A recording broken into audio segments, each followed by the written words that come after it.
बहनों को मेरा नमस्ते। तो बहनों, आज मैं जो वीडियो आपके लिए लेके आई हूँ वो बहुत ही महत्वपूर्ण है। बहनों, आप लोग पूरा वीडियो देखिएगा और बहुत ध्यान से देखिएगा। ये हमारा आंगनवाड़ी केंद्र पर हार्ट कुड मील का एससीएम पंजिका है, जो कि प्रारूप नंबर 1 है। तो इसको आप भरना सीख लीजिए। मैंने बहुत ही आसान तरीके से आपको बताने जा रही हूँ। तो आप लोग एक ही चीज़ बहुत ध्यान से देखिएगा, तभी आपकी समझ में आएगा। तो वीडियो को शुरू करने से पहले बहनों, अगर आप हमारे चैनल पर नए हो तो प्लीज़ चैनल को सब्सक्राइब, लाइक, शेयर, कमेंट ज़रूर करें और ज़्यादा से ज़्यादा जुड़ने की कोशिश करें। इस वीडियो को शेयर करें ताकि और बहनों को भी फ़ायदा हो सके। तो चलिए मैं अपने वीडियो को आगे बढ़ाती हूँ और आपको बताती हूँ कि आपको जो खाने का हार्ट कुड मील का एससीएम पंजिका है उसको आपको किस प्रकार से भरना है। ये प्रारूप नंबर 1 का है और प्रारूप नंबर 2 का भी वीडियो में डालूंगी कि किस प्रकार आप उसका भी भरें। तो चलिए, आपको अगर विभाग की तरफ से रजिस्टर मिल गए होंगे सभी को हार्ट कुड मील का, तो मैं उसका फ़ोटो भी आपको डाल दूंगी कि इस प्रकार का आपका रजिस्टर है। तो मैं आपको भरना बताती हूँ, आप लोग बहुत ध्यान से देखिएगा। तो सबसे पहले यहाँ पे आपको क्या करना है बहनों, यहाँ पे आप जो है आप देख सकते हैं, यहाँ पे सन 2023 आपको लिखना है। और माह में हमें जो है दिसंबर माह में हमारे वहाँ खाना बनना शुरू हुआ है, तो मैंने दिसंबर माह यहाँ पे डाला हुआ, मैं जूम करके दिखाती हूँ। उसके बाद अपने आपको क्या करना है, आंगनवाड़ी केंद्र का नाम आपको डालना है यहाँ पे, ठीक है। उसके बाद आपको यहाँ पे आंगनबाड़ी केंद्र का नाम डालना है। फिर आपको क्या करना है कि यहाँ पे आपको जो है परियोजना का नाम डालना है। उसके बाद आपको क्या करना है कि फिर आगे बढ़िए और यहाँ पे ग्राम पंचायत का नाम डालिए, अपनी जो भी आपकी ग्राम पंचायत का नाम है। दूसरा, जनपद आपकी कौन सी है तो आप अपना जनपद डाल लीजिए। बनेगा सबका एक ही तरह से बहनों, कुछ भी इसमें अलग नहीं है। आप सभी का, आप कहीं से भी हो, किसी भी मतलब ज़िले से हो, तो आपका सभी का रजिस्टर इसी तरह का बनेगा। तो आप जो है, अब चलिए हम आगे बताते हैं आपको। अब यहाँ आइए कि यहाँ पे क्या लिखा हुआ है, विगत माह का अवशेष यानी कि गेहूं और फोर्टिफाइड चावल। तो बहनों, 5 से 6-7 साल के बाद ये जो खाने की योजना हमारे विभाग में आई हुई है, तो विगत माह का अवशेष तो यहाँ पे कुछ भी नहीं है, तो आपको डैश डैश ऐसे कर देना है। अब हम आगे आते हैं। फिर मांग रहा है माह में कोटेदार से प्राप्त मात्रा।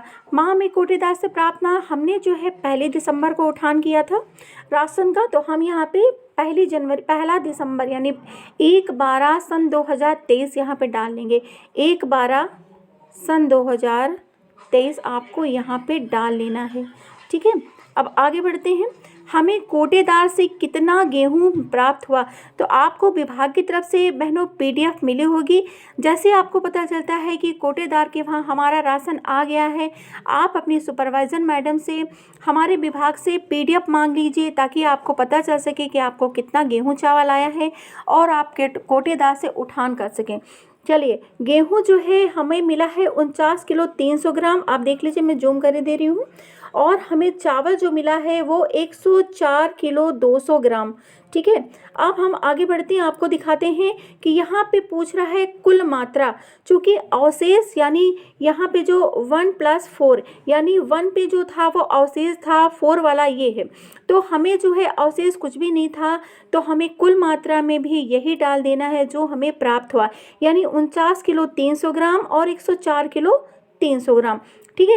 ये हमारा कुल मात्रा हो गया। अब आगे आते हैं, माह में उपयोग की गई मात्रा किलोग्राम में। अब पूछ रहा है कि आपने जो है, आपका पूरा महीना ख़त्म हो गया है, आपने अपने बच्चे के लिए कितना गेहूं खर्च किया है और कितना चावल खर्च किया है। तो बताती हूँ मैं आपको बहनों कि गेहूं जो है, रोटी जो है महीने में 8 दिन बननी है, यानी कि सोमवार को रोटी है और बृहस्पतिवार को रोटी है। तो आपको क्या करना है कि सोमवार के बच्चे अपने छांट लेने हैं। जैसे पूरे महीने में 8 सोमवार पड़े या 7 सोमवार पड़े, और या फिर जो है आपको जो है जितने भी सोमवार पड़े हैं, 2, 3 या 4 एक महीने में, और आपके बृहस्पतिवार कितने पड़े हैं, तो सोमवार और बृहस्पतिवार को आपको जितने बच्चे थे उनका आप जोड़ कर लीजिए। जैसे हमारे वहाँ थे सोमवार और बृहस्पतिवार को जो है 220 बच्चे हुए थे, तो 220 बच्चे का आपको 70 ग्राम से, जैसे मान लीजिए पूरे महीने में आपने रोटी दिया है 220 बच्चे को। अब 220 बच्चे का गुणा आप 70 ग्राम से कर दीजिए। 70 ग्राम से जब आप गुणा करेंगे तो आपका योग आएगा 15 किलो 400 ग्राम आपने गेहूं खर्च किया। फिर हम आते हैं चावल पे।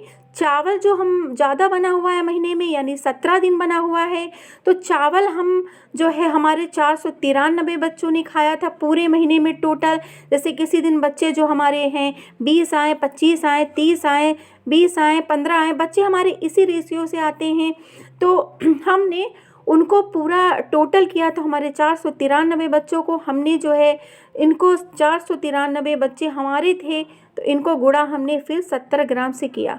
और 70 ग्राम का जो हमारा योग आया था वो 34 किलो 510 ग्राम आया। ठीक है, अब हम आते हैं आगे। अब पूछ रहा है आगे इसमें अवशेष किलोग्राम।